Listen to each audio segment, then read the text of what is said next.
Hi there, everybody. Thank you for tuning in. This is Brandy in the building. You're tuning in to A Voice to Be Reckoned with Special Edition.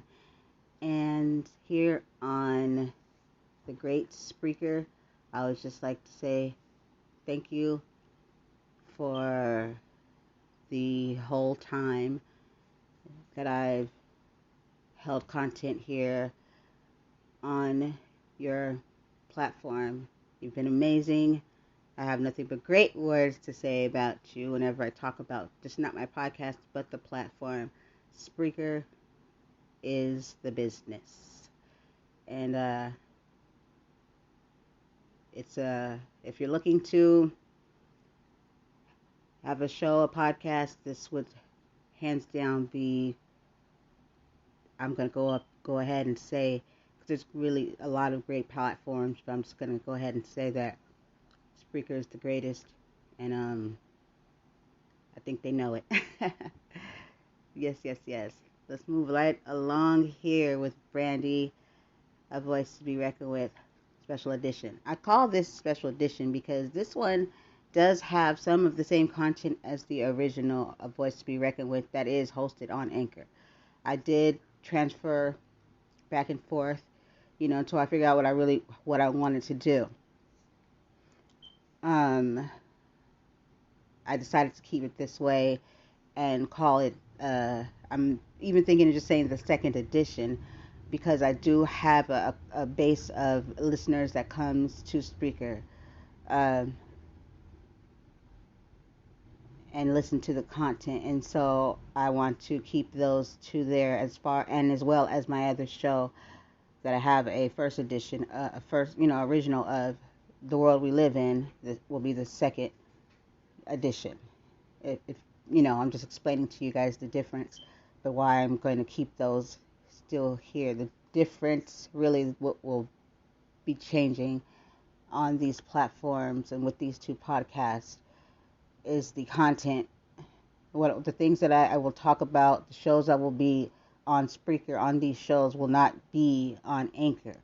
Now you might be able to catch some of the Anchor shows over here on Spreaker, but for the most part, feel free to check it out on Anchor too. Just trying to explain it a little bit and where my thinking was. So don't worry. Where I go, I'll make sure I bring you guys along and explain to you every step. But let's go ahead and jump into the show here. Um, yeah. So I want to talk about families and values. I think it's very important because that's something that just will never not be important, you know. But as we can see, it has changed, became stagnant, or we just went with the flow. I was born in '78, and even then things were a little bit more stable and just more, I guess, what value than it is now. Now it's you just go with the flow. Everything's based off just how what the hottest thing to do, how society and television and whatever, and then no one just speaks of it. You just kind of just go with it. That's what I'm seeing. You don't see the family talks or anything of the sort. You see the aftermath, like how did we get here? And the whole point of having values and having those talks is so you don't have to be somewhere having the how did we get here talks. You know, value, family values. That's for a reason. I can just sit here and say, oh, society, oh, society. Of course, it plays a part, but we have to focus on the families, on the parents, on the families, on the home base. And we should know better. If we slip up, then we slip up. We can't blame it on anybody else.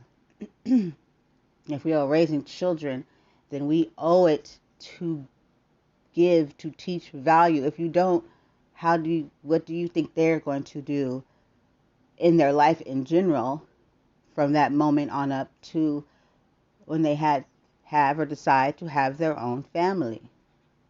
Let's hope and let's make sure it's a decision and not a situation. We at least have to give it a try. People like to give up before they even try anything. People have excuses for everything. Excuses, like they say, are like assholes. Everybody has one. I try to teach my child that your reasonings for why something is that you did not do is just that, your reasons. And they could be very valid. But out here in the world, when you're trying to achieve things or at a job or at school or something like that, nobody's caring about those because you can't have our children enabled and crippling themselves to clutch on to those excuses. Well, this happened, and that's why they're so passionate about it. But like, what? What? I told you my dog died. You know what I mean? It's like they'll hold on to those excuses as if anyone else should care. And that's not the way the world works.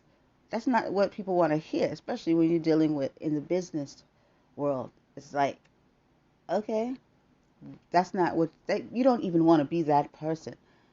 If anything, you want to make sure that you just don't let those situations that bring about your excuses happen. And if you have them, you better come up with something else. But just know that the consequences are what they are. And what you choose to do next is very vital. But leave the excuses at home because it makes you sound like you just got a bunch of excuses. And you feel like it's owed to you that people understand your struggle. And all in all, when you want something from them, you want somebody to hire you or listen to you or give you a chance. Just say, hey, this won't happen again. But don't, well, I had this and I forgot I'm young. Garbage. Garbage. And this is why we must teach family values. Values.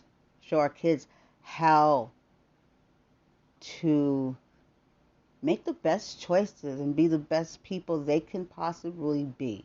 That's just what it is. To value. Key in on that word value.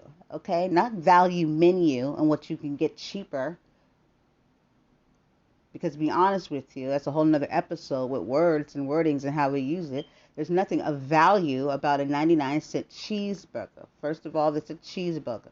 It's 9 times out of 10 or 10 times out of 10 not doing anything conducive to your health.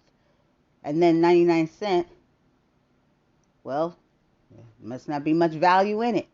So therefore, we must be able to listen to the words that people use and choose when used. We key in on certain words. We're like, yes, free. Value. It's not value. My life is value. And to be honest with you, there's no value. There's nothing compared to. Life is valuable. Life is more than that. There's no money that could ever be as important and as much as the gift of life. And that's where some people have really gotten fooled, effed up, that you can buy people. You're not buying people. You're buying people's integrity and morals and their values, okay? That's what's being sold and that's what you're buying. Message. So make sure that you value yourself. And integrity is everything. Let me just tell you that. But let's get back to the family values thing. I know there was a once upon a time, even before my time, when a guy liked a girl and he went to the girl's house, talked to the father. I could respect that. But ain't nobody's doing that anymore. And if they are, it's pretty rare.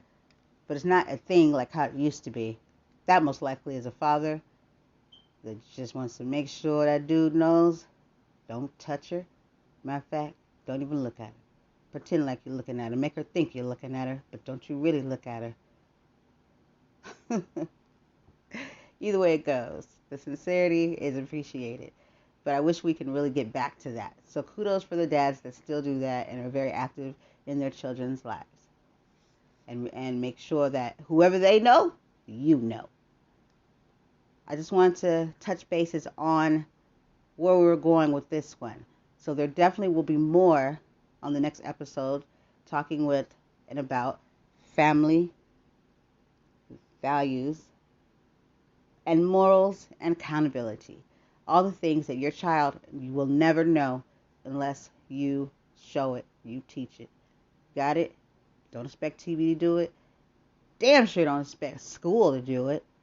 And don't expect anybody else to want to do it but you.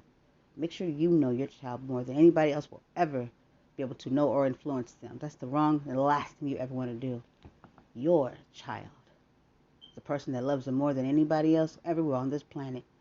We must do any and everything to make sure that they have everything possible and capable to be able to make it out here in this crazy world. Till next time, this is Brandy of Voices to Be Reckoned With, the second edition.